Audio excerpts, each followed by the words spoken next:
Alright, welcome everybody. We have a special edition. We got an MTT review, but this is going to be a live event from the illustrious Thackerville, Oklahoma. I'm sure you've all heard of it. It's right here in the southern United States. And this is the 2012 Winstar 2K, which took place in just a week ago, first weekend of September.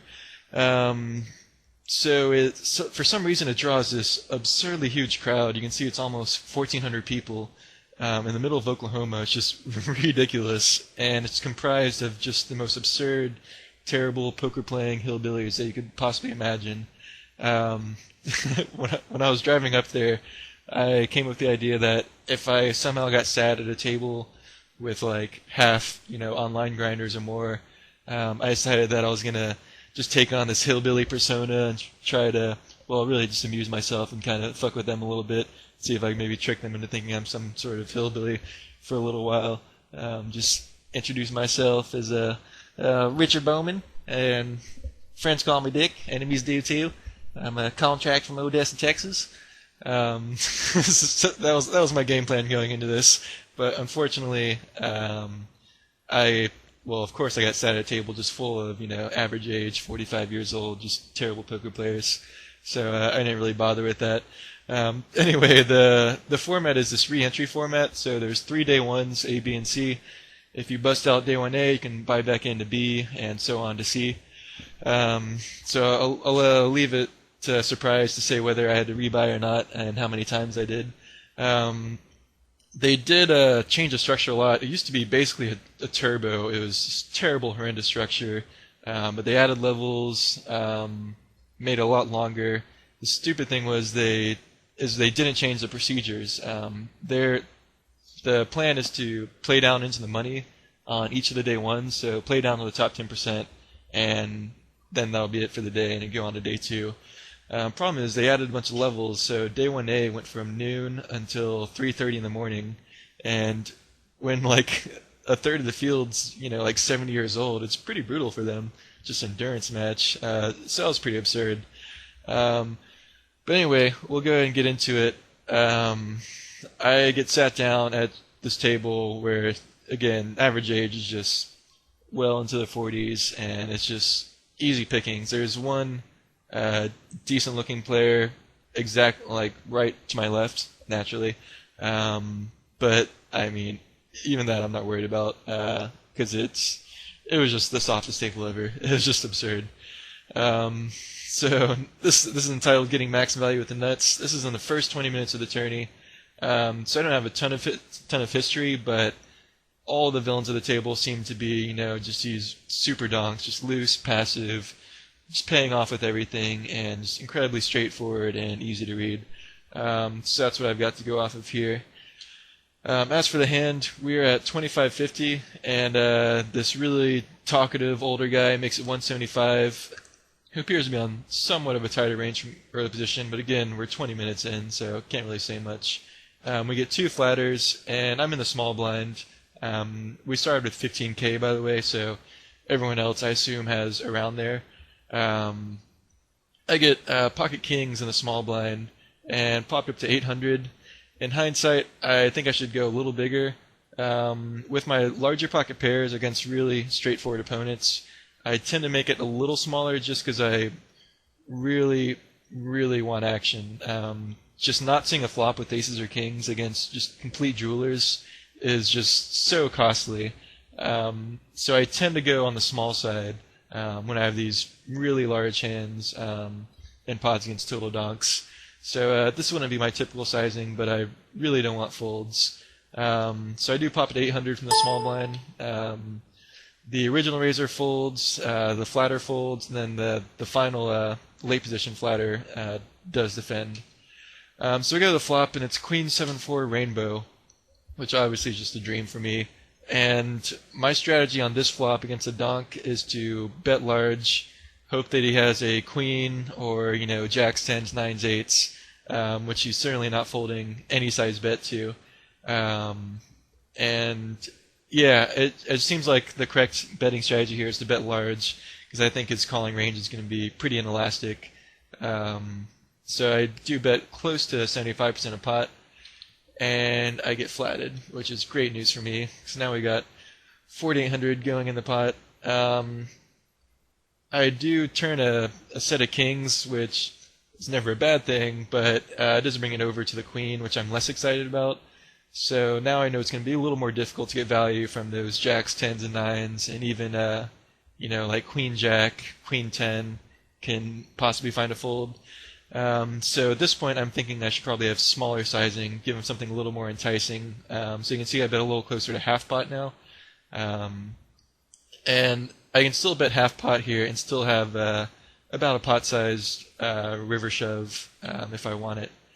And now he thinks for a little bit and calls, which makes me think that he has something like queen jack or queen 10, possibly those weaker jacks or 10s. River pairs the board, giving me just the mortal nuts, basically. And now I'm thinking about how to get max value. The fact that he kind of tanked the turn, which I do think was genuine, makes me think that he's pretty weak. So I'm trying to think about how to get value. And I think the clear answer is, well, not shoving. I believe he has right around 10K left, if he indeed started with 15,000. So yeah, this is kind of a live tournament thing, especially since we're in the first 20 minutes of the tournament. Like, the last thing a player wants to do is risk his entire stack with, go out of the tournament with like queen jack here in the first 20 minutes, because then he has to tell his family, like, yeah, I did the stupidest thing and blew up. So there's a really, really big difference between betting 10,000 all in here and betting, like 5,000. It's a really big difference here, putting the tournament life on the line this early in the tournament. So I think it'd actually be a great bluffing spot. If I was bluffing here, I would probably shove all in with a 10,000. But when I have the mortal nuts here, I think smaller is the way to go. And I bet 6,000, which I still think is on the large size. I think 4 to 5,000 would probably be a little better, because 6,000 is going to leave him with 4,000 chips behind, which isn't a ton to play with. So if I were to do it again, I probably would have done 5,000 max. But in any event, he does tank down for a bit and finally calls. And he said he had ace queen, by the way, so he tank called with ace queen. So I chip up really early on. I pretty much double up. So I was talking earlier about the one villain at my table that appeared to be a thinking player, and he actually commented on my hand before I turned my cards over.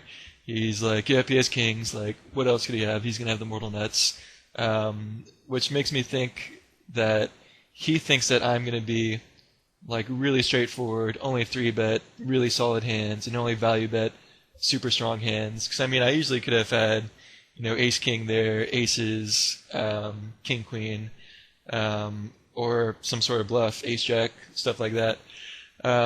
So my impression that he thinks I'm playing super tight and straightforward, so it leads me to believe that he's going to be playing tight and straightforward himself, until proven otherwise. And this is a little bit deeper in, and we played a few hands, and he's appeared to be pretty tight. So those are my reads on him. And the limper in the hand is a total donk. And yes, this is his first 3-bet of the day. So moving into the hand, we get under the gun +1 limps. I am one or two seats over with queens, and I pop it to 425, and I'm really happy about life. And then 1 seat over, he pops it to 1250, and I'm just immediately just hating life. The original limper folds, and I'm not considering 4-betting whatsoever. I'm closer to folding rather than 4-betting, just because I really get the impression that villain's going to be squeaky tight here. That being said, I don't think folding is the best play. I think calling here is best, because I don't think villain is going to get too tricky against me and run some crazy bluff or anything. I think hands will be pretty face up playing post flop.